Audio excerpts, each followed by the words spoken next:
So may as well jump into it because I know you have a bit to get through, but I wanted to start by welcoming everyone and start by acknowledging the traditional owners of the lands on which we all meet today.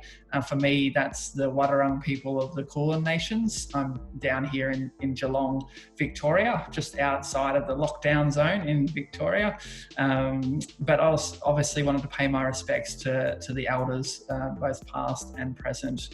My name's Joel, as I said. I'm the program manager at CareerTrackers for Victoria, Tasmania and South Australia. I'm really excited for today's session because we have Lauren and Jordan, who I'll introduce shortly, who are special guest facilitators that are going to share some really informative and insightful information about the design industry. And so I know each of you will get a lot out of today's session. And before I jump into things, obviously just want to point your attention to the chat function on Zoom. Some of you will have used this platform before, some won't have, but there's a chat function there and I encourage you all to use that throughout. So feel free to introduce yourself and represent your city and the degree you're studying, even your internship employer. It's an intimate audience today, which I think is a real advantage because hopefully it will be an interactive session where we can all engage with one another. So feel free to use the chat function and ask questions throughout today's session as well. Lauren and Jordan will cover off questions perhaps throughout, but also at the end we'll have time for questions and answers. So a really great opportunity to leverage their expertise.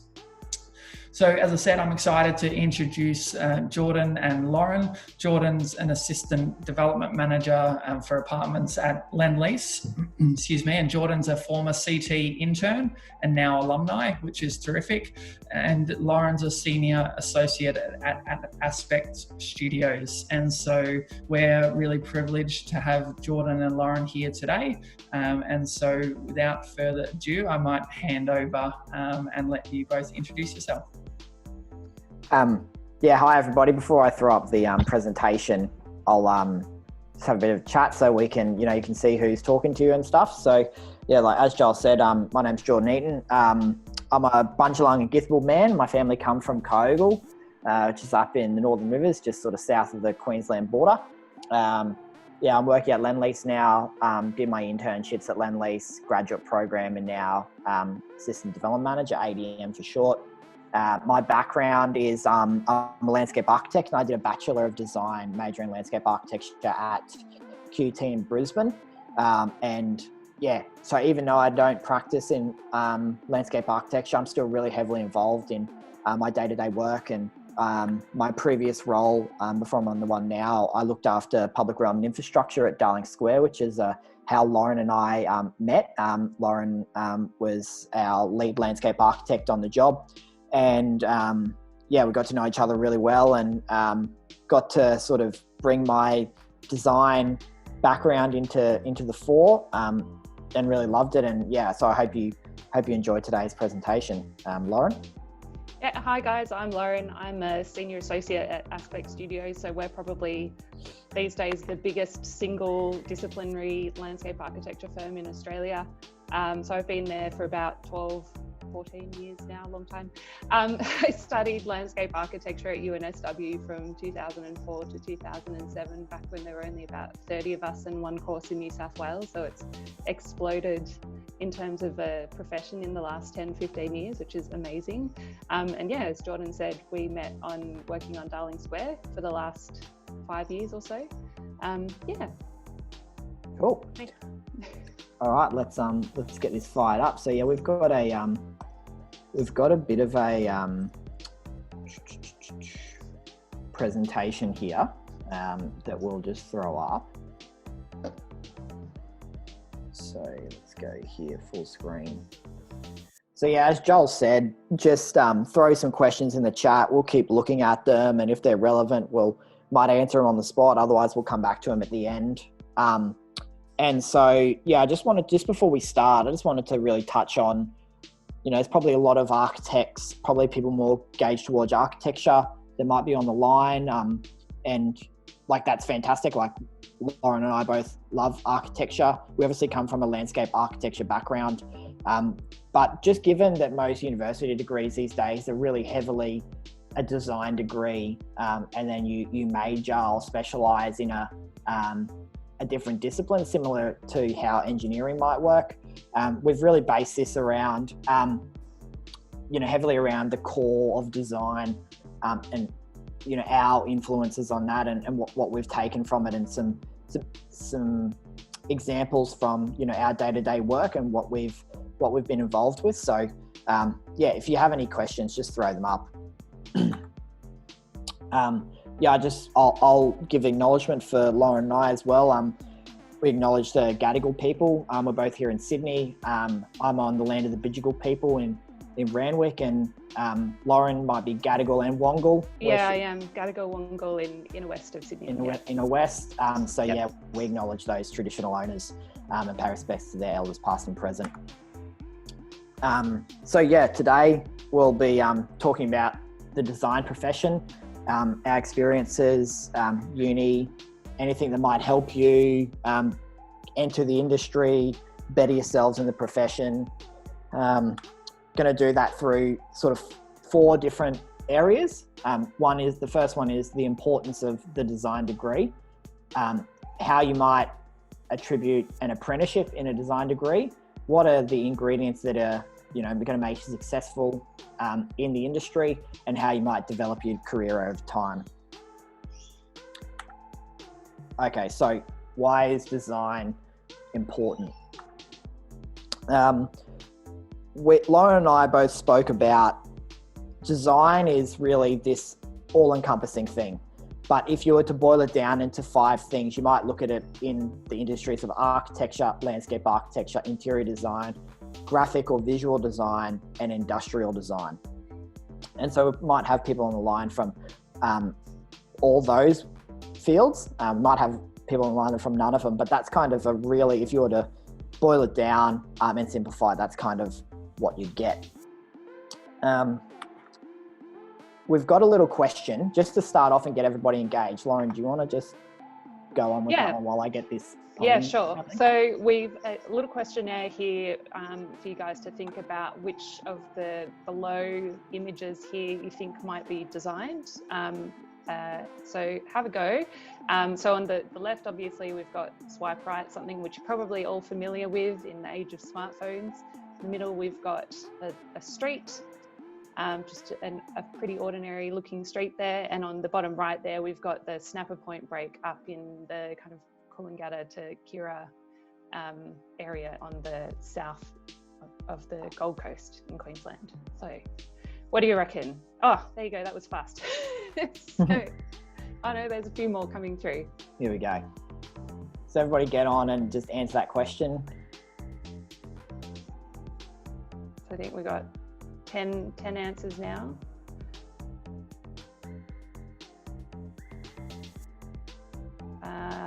11 sounds about right. Yeah, I think so. That's kind of it.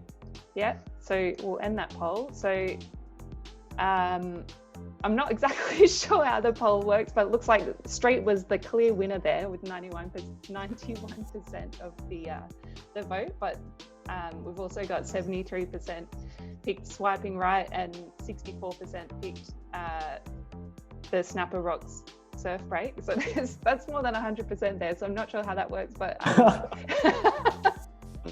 not great at maths, but I know that much. But I think what's pretty clear is that you all picked up on the fact that actually all of the things that we're looking here are designed and they're totally different things, and they're all about how we interact with the world in a completely different way. But every single one of them did have a human behind them, kind of developing how we interact with them or how something is working for us. So Jordan, should we go through each example, do you think? Quickly? Yeah, let's just go really quickly. Yeah, so obviously swiping right, there was an engineer or a designer in Apple, most likely, or a smartphone design firm somewhere who was tasked with figuring out the most intuitive ways that we can interact with these very recent inventions, a smartphone, that are basically now the infrastructure of our modern lives. In the middle, the street, there's many hands that go into the design of a street, landscape architect being one of them. That's one thing that I guess many people don't necessarily realise that landscape architecture is involved with. And then on the bottom right, Jordan, maybe you can talk to that one because it's pretty special. Yeah, so I guess, people might think something just as simple as a surf break might be just something nature created, but actually that surf break there is just a series of structures and sand dredging and pumping that they did in like 2008, 2009 to create what's now known as the Superbank. So it went from being quite an inconsistent wave to now being just, barrels every day of the week. And it's what attracts a lot of people from around the world to go there. So I guess the point that Lauren and I are trying to make is that the importance of design is really that it's everywhere around us. It's involved in everything that you see. There is nothing in the world that you touch or you do or you're involved with that hasn't been touched by one of those design professions that we spoke about earlier. It's we've actually got a quote for the next one, which is how do I get rid of that? Yeah. So we've got design is continuous with the basic need to organize a material environment for survival purposes. So if you boil down how design came into being through human beings, it was how can we build things or make things or change things in our lives to better assist our living? How are we gonna, to start fire, they would have worked out a way to design sticks and rocks and everything to make a spark. There was a process involved in that that went into doing it, went into carrying water, and then right up to, if we think about blackfellas, well, boomerang is a designed object, a spear is a designed object, a kulamon is a designed object. They're all things that people put a thought process into to then come away with a physical outcome. So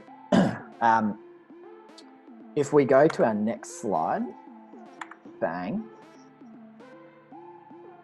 Lauren, maybe do you want to kick this one off? Yeah, so I guess expanding on what Jordan was just talking about, what is design? I mean, design is really, it's many things, but at the heart of it, it's problem solving, it's a method of thinking, and I think that's a really important part of what we do that we'll talk about a bit more.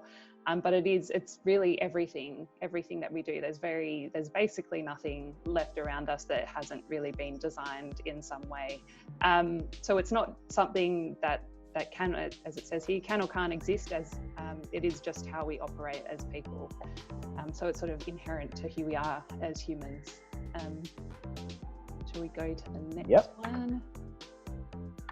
So the next one, look, I just literally went on Google Images and just started screenshotting things. Just to sort of reiterate the point of, I just Googled every one of these things. So the top right is architecture, the bottom right is landscape architecture, the bottom left is graphic design, and the top left is industrial design. And you can see there was a person attached to every one of those things there, and there was a method of thinking attached to one of those things there. And every piece has a different outcome. Every person attacks the problem or the design in a different way, and we get all these different outcomes, which is actually why our world is so diverse now. Why we have so many different things and have so many different looks and so many different outcomes and so many different experiences. And I just wanted to pull one point back into just again reiterate that design process and how it's embedded within everything that we do. What we know, especially in Australia, as the landscape or the wilderness or just Australia as itself, the bush, that's all designed. We had our ancestors curating this land through a whole bunch of different processes, methods of thinking, understanding their context, and it led to what we have today. And so even what we think is just pure nature is actually something that's been designed. So I'll throw into our next point. So that's kind of the background on design and how we see it. Was there any questions up until that point? I haven't looked. There's been a few introductions. I don't know if there's... Yeah, we've got one question from Kiara Briers, who asked whether urban design fits into what you've been talking about so far. Yeah, I think absolutely. Urban design is a big area of expansion in modern city life, and I think, well, it's bigger than cities really, but it does correlate quite a lot with landscape architecture, and probably to a lesser more or less a similar extent with architecture. It is really that bridge between the two disciplines, I'd say. What do you think, Jordan? Yeah, look, I tend to look at architecture and landscape architecture and urban design as really something that is within both and it's on its own. You know what I mean? It's kind of, it's a very emerging field. It's a very interesting field as well because it's, I actually don't know how to describe it, even though I'm involved with it day to day. Like, it's literally my day job, urban design, and bringing pieces of city into being. And yeah, I mean, I think in a good way to think about urban design is maybe it's a landscape architecture and architecture zoomed out. It kind of, if you were taking a photocopier and scaling it out 50%, so you're looking at a slightly bigger picture than you would be perhaps if you were looking at landscape architecture or architecture. And a lot of what we do as landscape architects is arguably urban design, and a lot of what architects do is arguably urban design, but it is a discipline in and of itself, and it is really concerned with understanding the bigger elements. So as a landscape architect, we might kind of end up with a little park or a parcel to work with, and the urban designer would have been the person who decided that park should be there in the first place. I think that's so it is very central to everything we do. Yeah, very core to, if people know what master planning process is, that is very much core to urban design. And I think, if you looked at design in a timeline, in the real world, you'd sort of put urban design between this point of a planning, like it's embedded within the planning process, and it's almost an extension or the link between the discipline of town planning and architecture and landscape architecture. It's kind of the thing that helps everything mold together and fit together, and it's just another step in the time frame, because when the super technical, when we get into design, is you have to look at the macro and the micro all in one time of thinking. So you have to look at, how do people fly into this place and access it, and we're talking about radiuses of hundreds of kilometers. And then we're also thinking about, how does a little bit of rain get through the crack in that paver and get away into somewhere else? Or how does a piece of, how does my door handle fit on my door to get into my house? You're kind of thinking about all of that in one space of thinking, and urban design is really central to being able to make that work. It's kind of this intermediate piece which goes, you've got this huge vision, there's all these town planning pieces that are at play, and then it helps you bring it down to that scale, and really important. So it could be a discipline in its own that's right up there. Awesome. Thank you very much for that. No worries. Okay, Lauren, do you want to lead us off with what we're talking about in apprenticeship? Yeah, so apprenticeship. So Jordan and I had a good chat about this when we first talked about doing this a couple of weeks ago, and we were trying to think about how we would describe what design is as a profession, and I guess a lifelong pursuit. And we thought that an apprenticeship was a pretty good way to think about it. It's something that that really you're learning throughout your whole career. So I guess, Jordan, let's flick to the next page and we can talk about, so obviously there's the different disciplines that we've talked about here, and urban design, again, importantly, is embedded within these as well. But I guess the image on the left is a good one to talk about with apprenticeships. That's the Glen Murcutt building, if I'm not mistaken. Yep, there is. Yes, and Glen is I guess a very good example of how apprenticeships work in the design profession.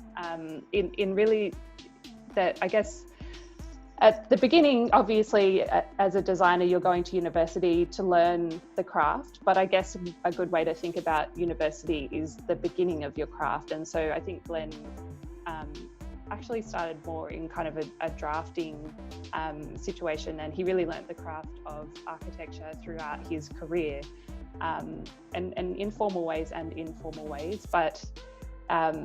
But it was really about learning how the nuts and bolts went together in the beginning, and then it became something that was much more broad in terms of looking at a whole building.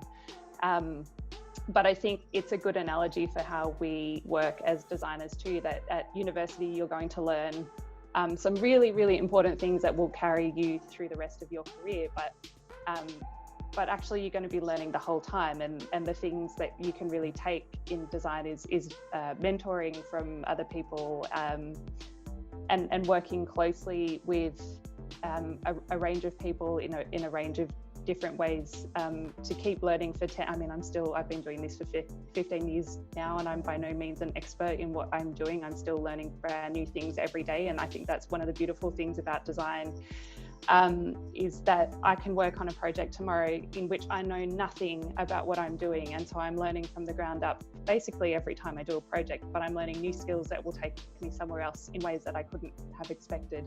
I think that was a bit rambling, Jordan, but yeah, I don't know right. if you want to I think what we might do is, we just kind of wanted to do another little poll, so I'll just open it up another one, and I'm not quite sure if these are working or not, but maybe have a go at answering this question, which is, what skills will uni give you for your career in design? And don't just tick all of them, because I think that's the issue. Just pick one. Oh, I see what happened. So you can vote more than once. So then we ended up with 230 something %. Yeah. Okay. Although if you think all of them are important, let's do it.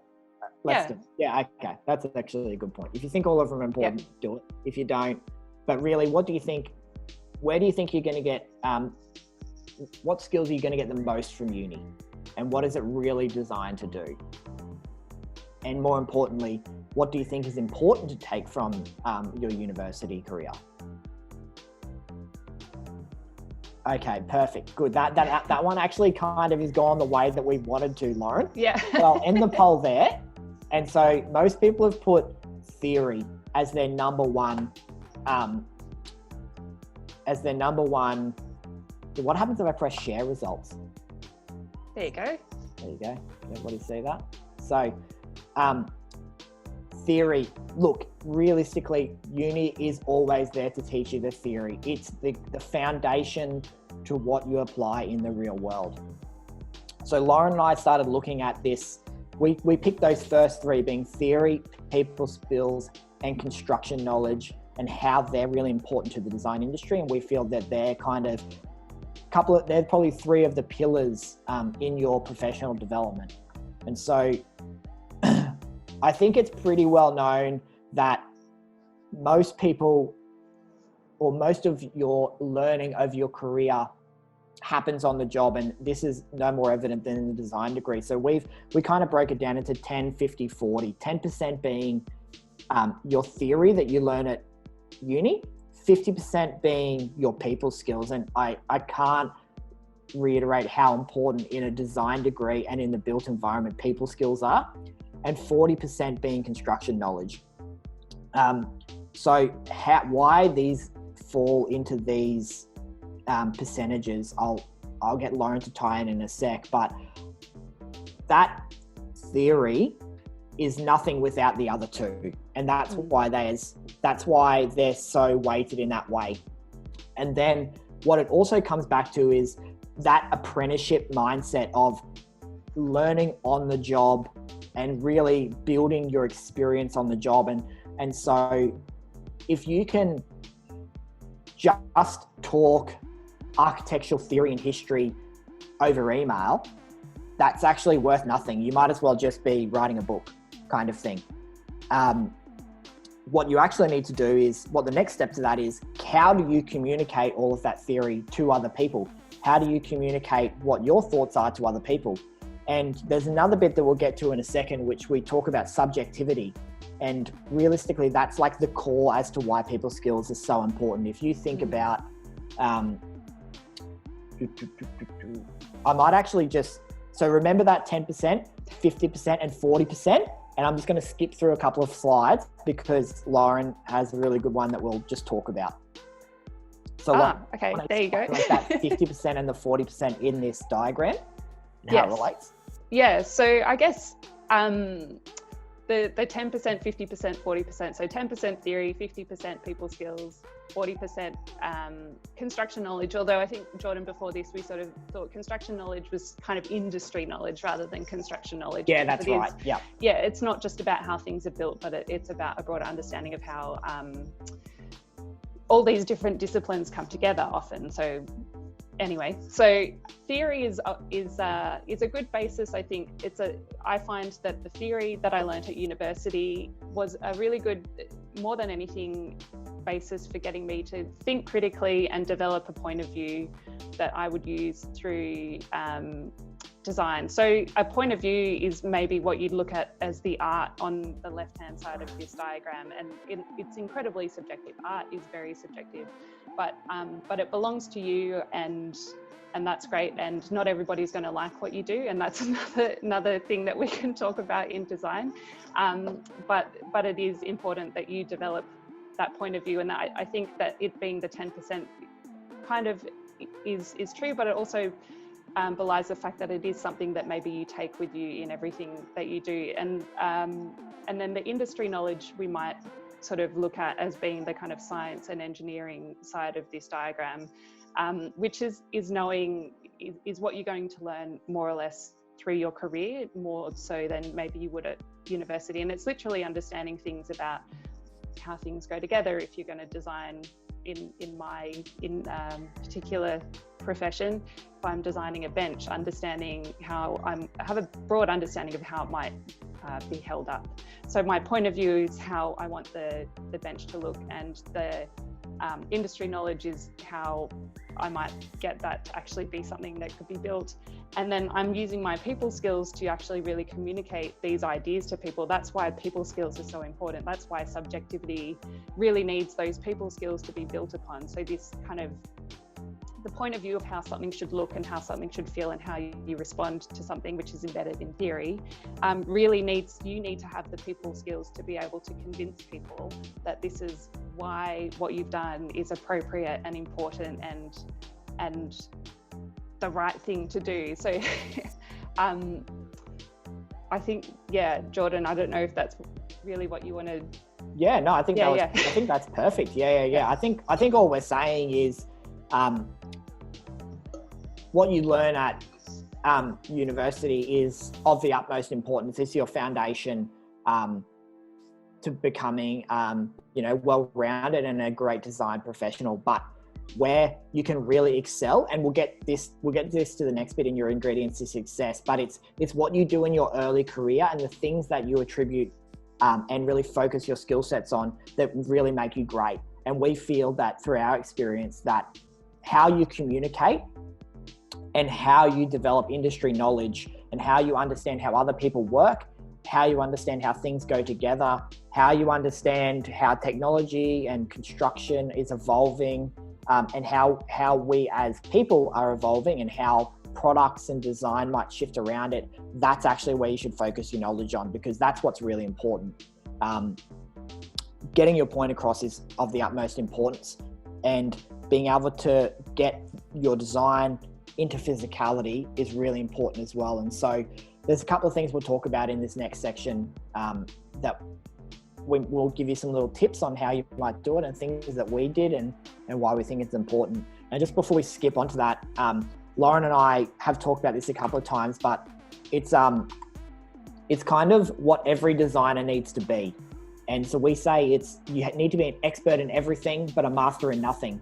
And so why this is important to your development, but also just important to the profession, is if Lauren and I look from our experience doing parks and public realm and things like that.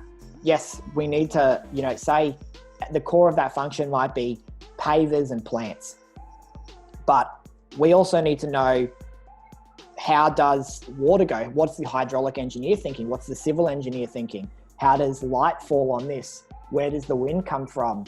How do people walk across it? What's the psychology of people? How does this affect sustainability? How does, putting tree canopy up reduce heat island effect? The list goes on. The things that you have to consider in the design process is infinite. And so the more you can learn on the job and more you can learn throughout your career to really get yourself towards that statement of being an expert in everything but a master in nothing, it's really important for the design degree, because you have to kind of consider everything and then distill it down to a couple of lines on a page. And it's a really hard thing to do, but it's also really important. Okay. So we'll skip on now. So ingredients. So we were kind of looking at what are the ingredients for success, not only in your entire degree, but maybe what are the ingredients for success in your internship. So I mentioned before subjectivity, and realistically, this just comes back to those people skills that we were talking about before. And so I think one of the biggest things I learned in my internship was, you've got to be able to get along with people. It's about how you present your work. It's about speaking up at the right time. It's about giving your opinion at the right time, about building relationships in the right way with the right people. And that all builds into this subjectivity piece that we were talking about. And Lauren made a good point before about it's mainly in art that subjectivity exists. And I've put in this little drawing here. A couple of people talking about maybe a Jackson Pollock or something. And it's either very good or very bad. And I think that says it all. And, in the design profession, it's a little bit less subjective than that, because obviously there's regulations and things you have to do. And also it's a place that you experience, not just look at, which helps. But I think subjectivity is still super important in what we do, because often, Jordan would have been in many presentations with me over the years. We were doing Darling Square together, where we as a design team have gone away and we've worked in our little bubble for a while, and we've designed something that we think is really amazing and beautiful and we love it. We come to the table and we present it to the client, and they might go, oh yeah, I'm not sure about that. I kind of prefer. And this is something that we have to really learn a lot as designers, that at university, you're thinking about other points of views, you're developing your own point of view. In your design firm, you are working with a point of view that maybe the design firm has, and there's a reason why the client selected you. But at the end of the day, you're still going to have occasions where you come into a room and you present a solution to a problem, which is essentially what a design is, and the client's going to go, but I really prefer purple, why did you make it green? And so we have to learn to be agile, and I think that's where subjectivity really does come into play a lot in what we do, in kind of going, okay, well, now I've got to actually bring someone else's point of view into this, and I have to be able to be agile with my own point of view to incorporate both what I think is important and what the client is important. And so subjectivity is a part of that iterative process that design often is, I think. Do you want to talk about this one as well, Yeah, so this is, I guess, Jordan had some good points about this morning, that, is design is both art and science. And what's subjective about these images and these things perhaps is, are we looking at art or are we looking at design? So I guess the image on the left is arguably an artwork, but also you could view it as a plan or a map or a blueprint for a design work. And the image on the right is not dissimilar. I mean, they're both Burle Marx and really important Brazilian architect / landscape architect who is kind of known for these shapes. And I guess the image on the right is a beautiful bit of landscape architecture, but is it really art, or is it a space that you inhabit? And I think there's still subjectivity in kind of blurring the lines between what design is and what art is. You can read things in many different ways. Yeah, and that's perfect, Lauren. I think it's just where, if you think about the art world and how thinking gets progressed there, is that they're always pushing the boundaries of what the next thinking is. And I guess that's also the beauty of subjectivity in the design world, is that the subjectivity allows you to push the boundaries of what's next. What can people experience next? How can they have different experiences? And, and whether that's progressive, cyclical, if we think about the project that Lauren and I have just worked on, it was the first square in Sydney in like 70 years to be built. So as a society, for 70 years, all of a sudden we just went away from building public squares in cities, and that's for the aspiring urban designer on the line, that's an interesting dilemma to think about, is why did we go away from this idea of public squares where people can interact with people in a meeting place and protection from the weather and passive surveillance, like all these kind of principles. Why do we go away from that and all of a sudden we've come back? So again, just something to think about for the future. Okay, so the next bit we'll come on to comes back to that point before about being an expert in everything and a master of none. And it's also about that doing most of the learning on the job. So I think a massive attribute that you can always take through your career and your internship is just this willingness to learn. How can you continue your learning, not only in your job, outside your job, at university, and in all honesty, in design, the more you know, the better. But also what I've always found is the more I know, the more I realize I don't know. The more you understand something, the more detail you realize goes into something else and how it affects other things. And so sometimes ignorance is bliss in those regards, but this continual learning exercise that you go through your career, and this might, I guess this is kind of a little bit of a life thing as well. You're always learning more about yourself and who you want to be and about life and everything. And it's definitely the same in design. You have to continue to be learning. And I actually had a lecturer when I was at uni, I think it was in my 3rd or 4th year, and he said to me, when you go into the real world, 20% of your day needs to be research and learning.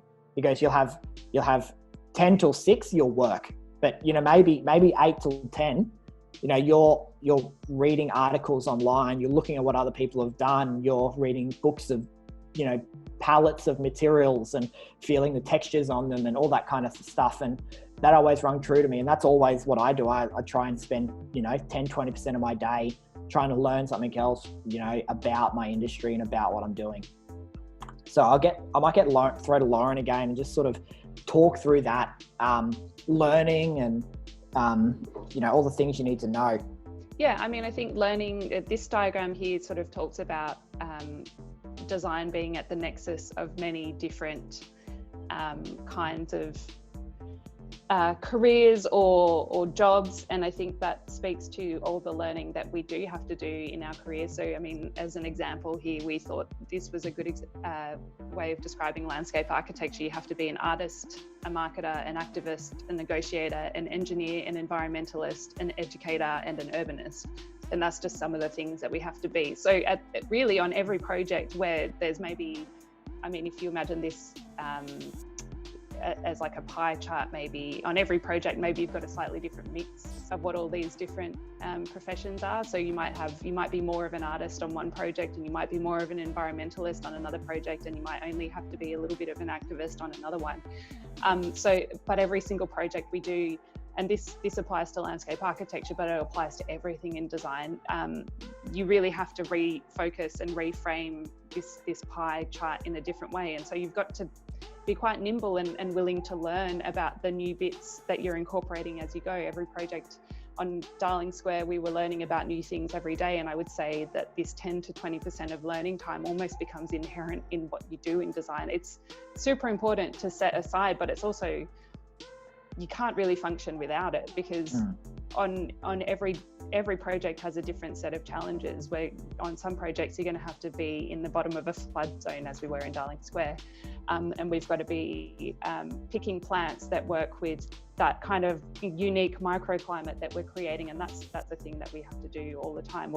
So every project has different conditions, so you have to learn about those conditions, and you have to become the expert on those conditions in everything you do. So it is really about getting on there and learning about what the next challenge is that you're going to have to overcome on any given project, and becoming, for a moment in time, the best expert that you can be on that, and leaning on other people and leaning on your consultant team, and going out and making calls and getting in touch with people, and actually trying to absorb as much of that as you can, because it's really going to help you in being able to sell your work and actually practically achieve the work by becoming or being willing to learn all the time. Yeah. No, I think obviously we've sort of harped on about the importance of it and how critical it is, but I just wanted to reiterate that it's actually the best part of the design industry, I think, is that you get to know about all these things. Like you just rock up to work one day and all of a sudden, there's an image later, that all of a sudden I was learning about neon tubes and neon lighting. You know what I mean? Like, there's just a day that I rocked up and it was like, okay, now I need to become the foremost expert in the company on neon lighting.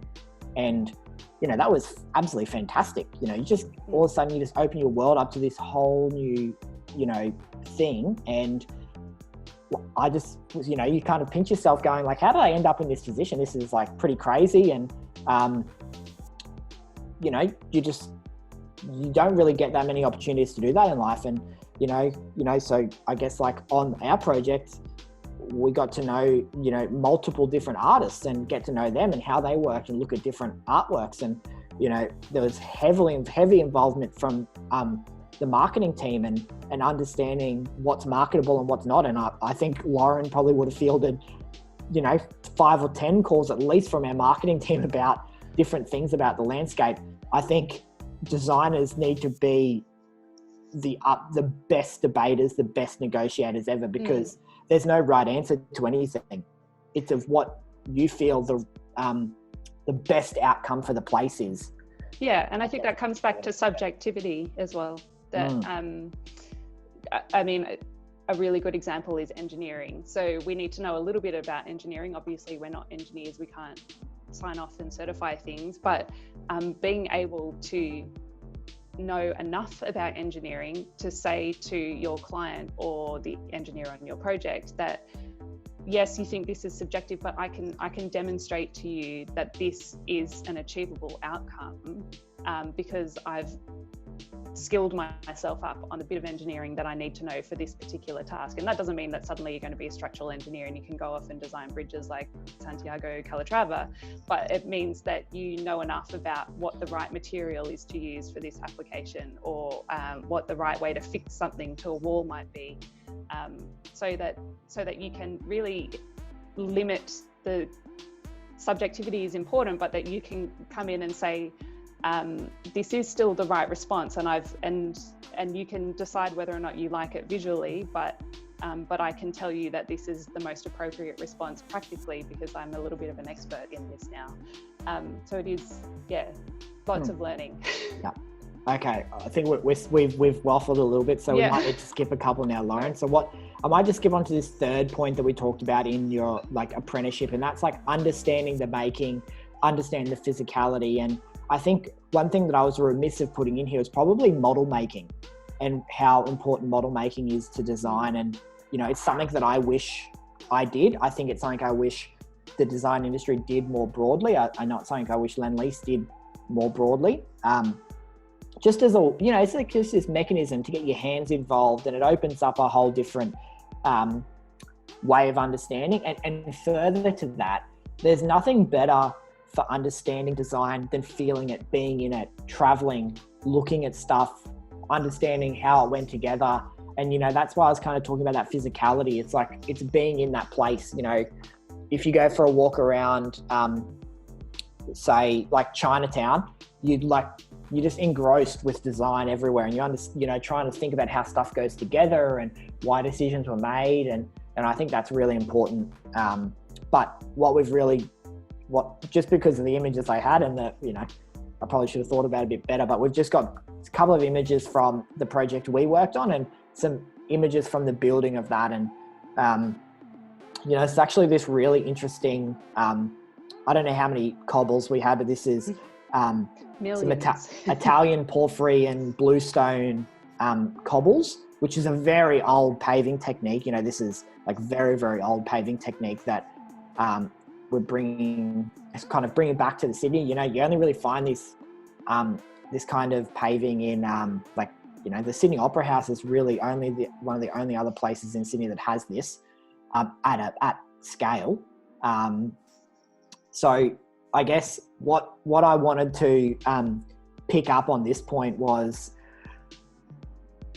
I feel like everybody who worked on these cobbles came into it with a level of understanding, but left with a very resolved understanding of how to lay cobbles. You know, we tried probably a whole week's worth of trial and error where we lay pavers and rip them up to try and get the outcome that we wanted and the process that we wanted. And there was a really interesting point on the project that my boss at the time kept coming back to, and it was, he walked down to site with, and Lauren was there with a, you know, A0 size piece of paper, which had the cobbles drawn at scale. So not a reduced drawing on like a little A4, but this huge drawing where they had where it had it laid out. And it was like, how are we going to achieve this?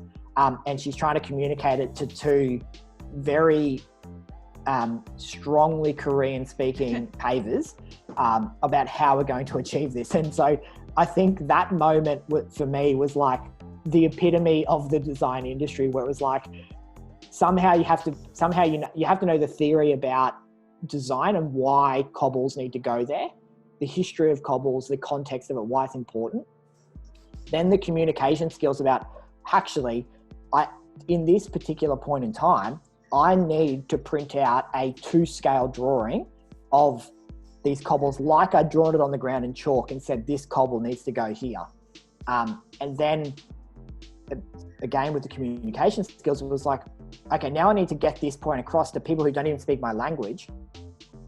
And then the final part of it was, to be able to communicate that, I actually need to know how pavers get laid. I need to know that I lay a sand bed, that then a screed gets poured over, and then my pavers get laid over the top of that. And this is how string lines work. And, you know, I need to have a 1in35 fall that runs down to a drain here. And then this is all going to be covered up with grout. And so that was like, it was the perfect moment of what we're kind of talking about, which is why I wanted to put this image in here and really talk about it. So, yeah, crap load of those pavers got laid. Must have had sore backs after it, those guys. I think they were very proud. They would have been very proud. It's definitely a paving job that won't happen again in Sydney, I don't think. No, but there's some very skilled pavers.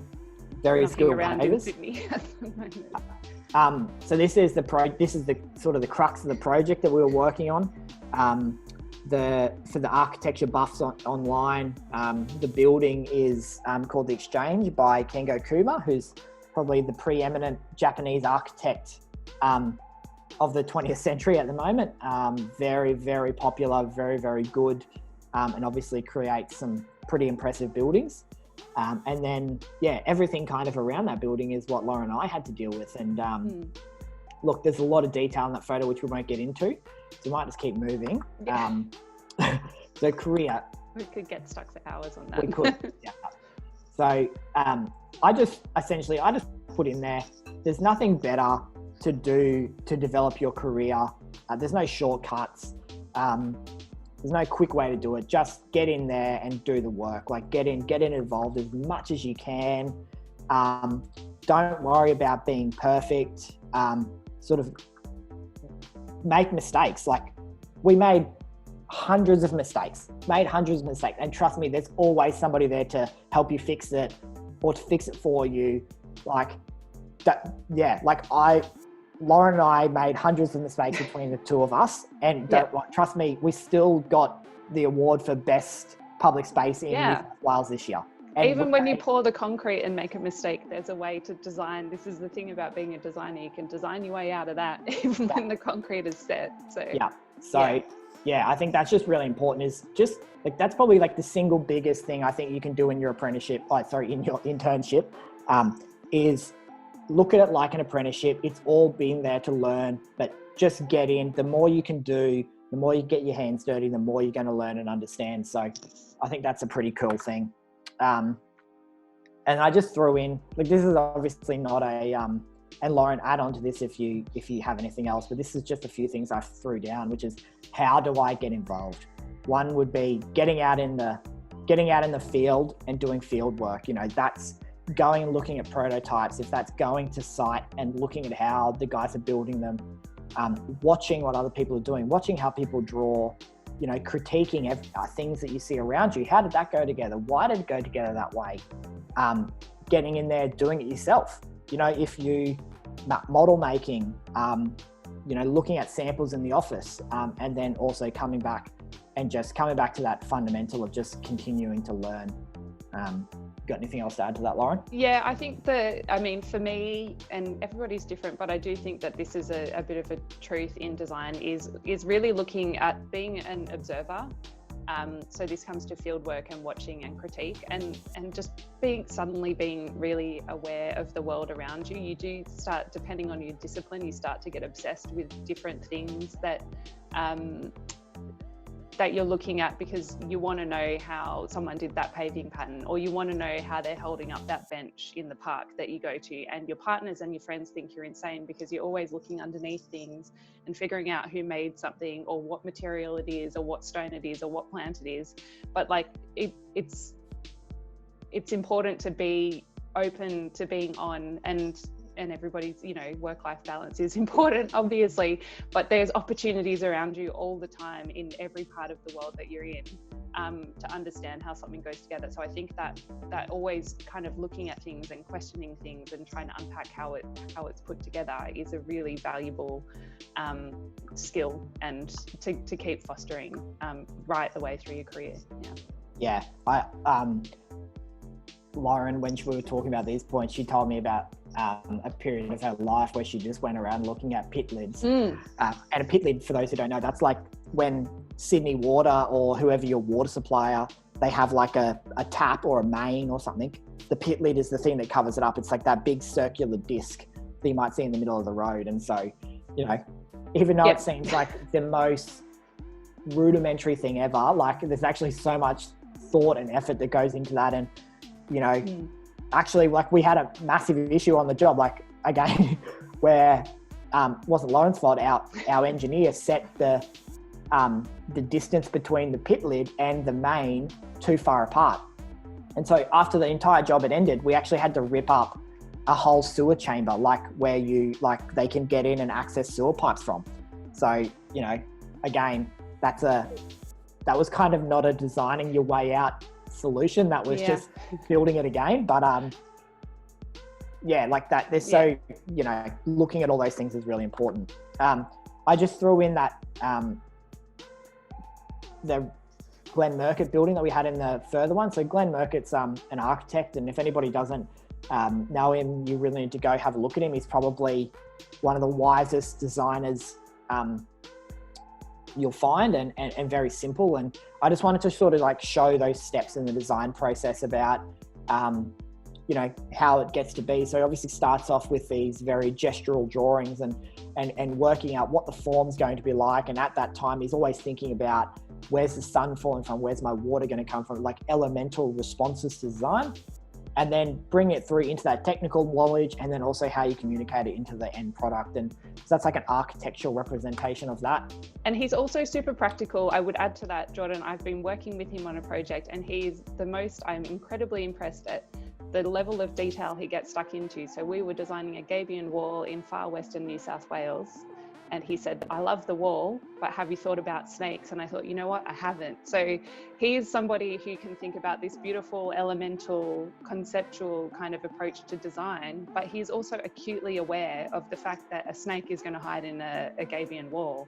So he's thinking about everything all of the time. And that is something that I think is really central to what we do. Yeah, 100%. You're not working on the Lightning Ridge Opal Museum, I are you? am. Yeah. Wow. Okay. Sorry for that. Interrupting the regular service. So this is Piet Oldorf, and if anybody knows the High Line in New York, he was not the landscape architect, but he was the planting designer. And again, I just wanted to sort of show like his process and how he works something out and how it turns from a drawing on the page into something in real life. And also just, this comes back to, he's put himself in a place where he's learnt so much about plants and how plants work and how to find the beauty in them that, it's like he just is able to create these works of art. And this comes back to that subjectivity piece, which is on the left, it's kind of the opposite to the Burle Marx example we gave before, where the artwork on the left was more of an artwork than the actual physicality. But in this regard, the physical representation is actually far more of an artwork than what he drew. The drawing was just like, how do I get there? Whilst the previous example was, well, how do I take this artwork and translate it into a real life space? And so just going back to that subjectivity piece and, and really thinking about that. Another thing for your career and your internship, and that we kind of talked about it, and Lauren mentioned it before, is, if you have a mentor or just somebody to learn from, or it might be heaps of people to learn from. And I throw up this image of the emu in the sky. And I think in a lot of different language groups and in a lot of different Aboriginal cultures, it's like that emu is the teaching totem or the teaching spirit. And so, when you're doing your internship, I just want to say, find your emu. Who's going to be your emu? You might have a couple of emus. Who's the person that's going to teach you in your profession and really guide you? So that's probably a side note, and trying to bring in a bit of the cultural element into this talk as well. We kind of try to take everything that we've said so far on the left, and then what's a graduate skill that might apply to that. And Joel, have they got that thing that you sent us or not? Or do I need to explain it? All students will have the graduate curriculum, but the advisors can share that with them. But those are the skills that the students will develop throughout the course of their time in Career Trackers, be that in the internship or through the support of their advisor whilst they're studying. Yeah, so we kind of just went, so the ones on the right are really the Career Trackers graduate skill attributes, and you can have a bit more of a talk with your student advisor about those attributes. But how we kind of saw them was, if you're an expert in everything and a master in nothing, you really have to have these leadership qualities, which is I'm going to go do this. I'm going to be a leader in that field. I'm going to learn more. I'm going to do more. I'm going to push the envelope. And that also comes back to understanding your culture and your community and how you fit within that and what they're doing. Willingness to learn. You need to have great relationships. You need to work well, because not in all cases are you just going to be able to learn on your own. You need to rely on other people. Communication, that's pretty straightforward. One of the key things when you really get into your career is about being efficient. You don't want to be slaving away over one tiny detail, that's really a 10% of the entire job. It's you need to spend your time where it's most needed, and that comes back to results and expectations. Field work, that construction piece we're talking about, learning on the job, analyzing different things. That's the self-actualization, that's reflection, that's, sort of thinking back on things. Ability to analyze, personal leadership, kind of similar to the one above. And then your visual prowess. As much as we like to say that design is this sometimes not subjective, we coming back to that subjectivity about at the end of the day, some stuff just needs to look good, and that's what matters to some people. So again, that comes back to that reflection, and I would say that looking good often comes down to communication clarity though. So like there's lots of different ways that something can look good, and that's where your point of view is important. But at the end of the day, it needs to communicate the message. So so it doesn't mean there's one way of making something pretty. It just means that it needs to send the message. Yeah. Yeah. Okay. All right. I threw a couple of things up there. I'll come back to that later, but I just thought we'd skip and just see, does anybody have any questions? That's kind of wrapped up now. Lauren, do you have anything to add before they throw any questions in? No, I think I've waffled enough. I think it'd be good to hear from the group. Yeah. Yeah, no, that's great. Feel free, for those still on the line, you can unmute yourselves and ask questions, or you can use the chat function, whichever you prefer. But we're happy to stay on here to take questions. We've probably lost a couple of people because we waffled and it's gone over our time allocation, hasn't it? Well, I can stick around, so I'm more than happy to stick around. Yeah, I have a question. When you get to the design process and say, I just really stuck with that last point that you made about that there's more than one way to look at something and design something, and you're saying like communication is key. Mm-hmm. So when someone's being stubborn about a way something is designed, how would you guys overcome that? Or is there an example or something like that? There is. I think actually this slide's a really good point for that one.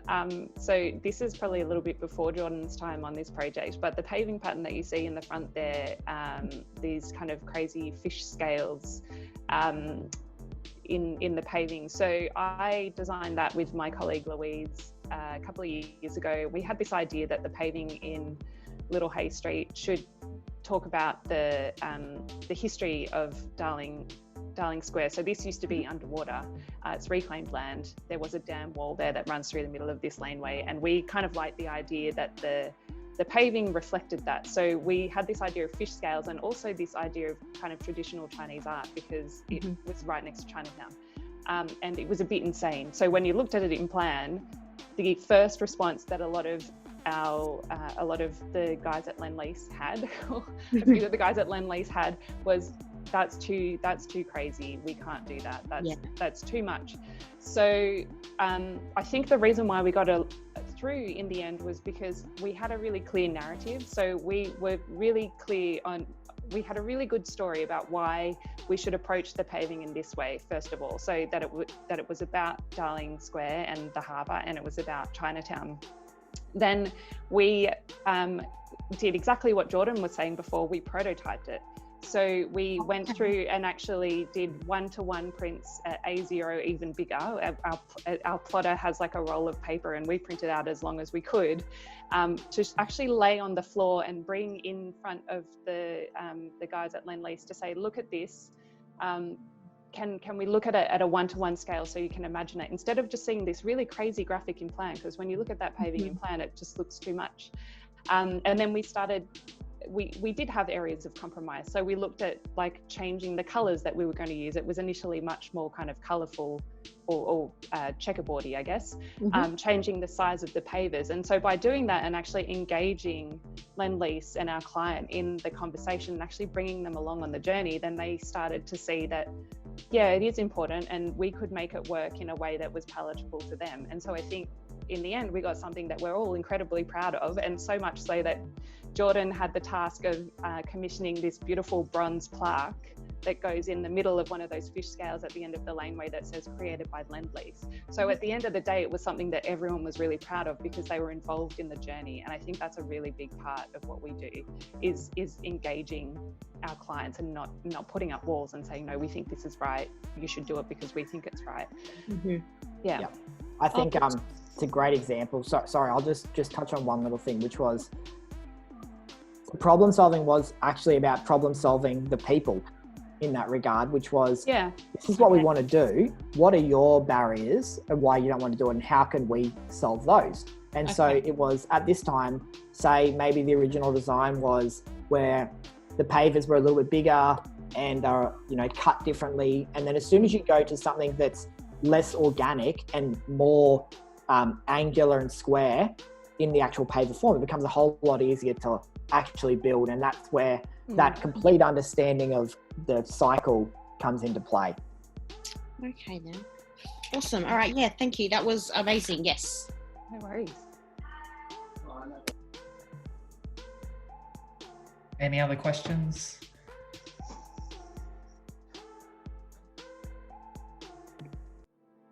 I guess, sorry, I've got a lead on question from that first question that I asked. That's all right. It's just something that comes up in my internship a lot. That's all. That's why I thought, oh, this is a really good time to ask.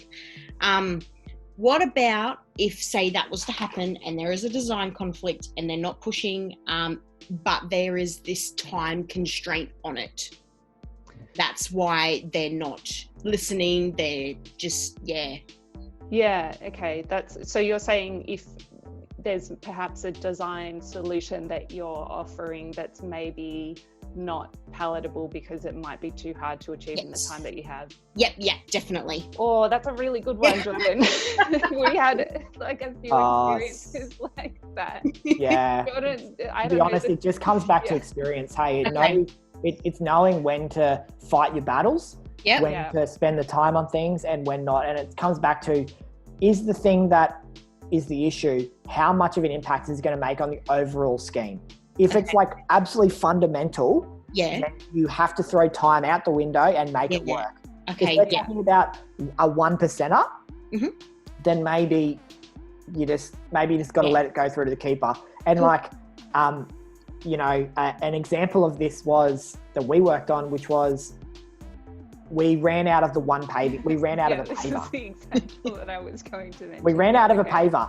And at this time, it was we had to have the job finished in 4 weeks, and it was going to take 6 weeks for this paver to get here. Yeah.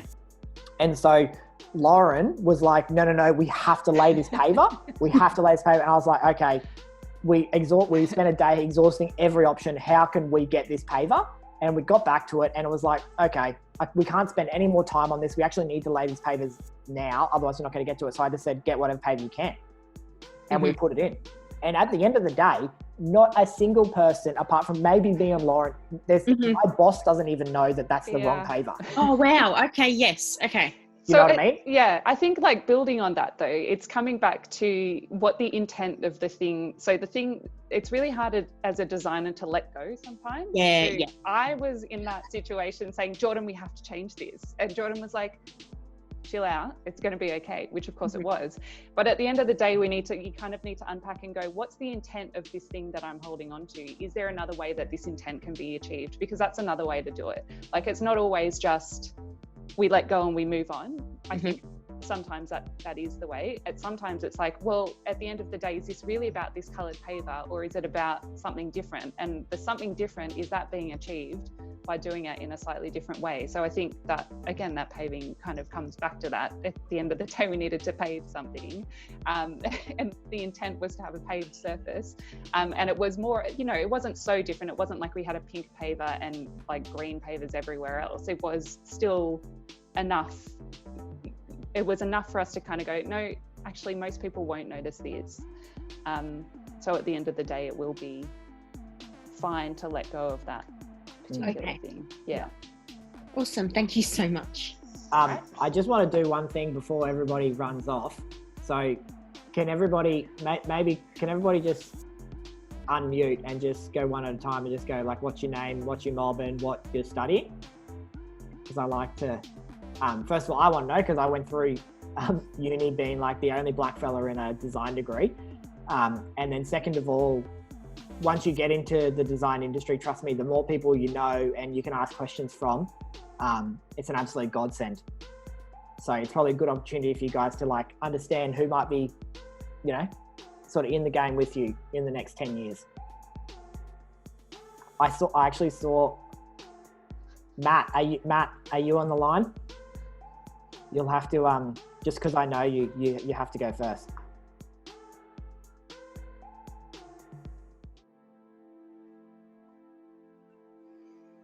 Matt Ford, don't ignore me. He's just sketchy internet. Yeah, sketchy. Oh, okay. That's right. Somebody else go and we'll come back. Yeah, I can go. What were the questions again? Sorry. Just what's your name, who you're mob, and what you're studying, and where. Yeah, no worries. My name is Ryan O'Callaghan. I'm a literature, Aranda and Warramunga man from Central Australian region. I study urban planning at the University of Melbourne. Fantastic. Right. I can jump in if you like. I'm Melissa Hamilton. I'm Narrandjeri, and I'm studying Bachelor of Commerce and a Bachelor of Property and Real Estate at Deakin. Oh, Melissa. Yeah. Well, you're at Lendlease as well. I was. Yeah, you were the prodigy child. They kept telling me, you got to interview Jordan. You got to interview Jordan. So I saw your name was on this Masterclass, and I thought I'd attend it just to, keep up to date with the prodigy. Thanks. Hope you're doing well. Yeah, doing good, thanks. I guess I'll go now. I'm Kiara. I'm from Alice Springs. My mother from around there. I'm currently on the Sunshine Coast, and I study urban design and town planning at USC. Okay. Hi, I'm Adelaide. I am Warramunga Baggy mob, but I live on Wanneroo land in the Hunter Valley, and I'm a second year architecture student at Newcastle University. Cool. And I think that's it. Just looking from our list of participants left on the call, I think that's it for students. Yeah. Just one interesting thing. Just because we've got a couple of Alice Springs mob on the line. One really interesting thing that Lauren and I actually did is there's a group out there called the Centre for Appropriate Technology at the Desert Knowledge precinct. We worked with them for like over a 3-year period and essentially designed and manufactured a brand new suite of furniture that now exists in the public realm. So if you go down to Darling Square now, you can just sit on these chairs, and that was again all of a sudden, maybe less so Lauren, but for me, all of a sudden I had to be involved in a ground up furniture design. So all of a sudden I went from not knowing anything about how furniture gets built or the industry learning around that to, fully being immersed in it and getting and essentially taking a product from nothing to a product to market where we actually now sell it, or they sell it. So that's kind of I don't know.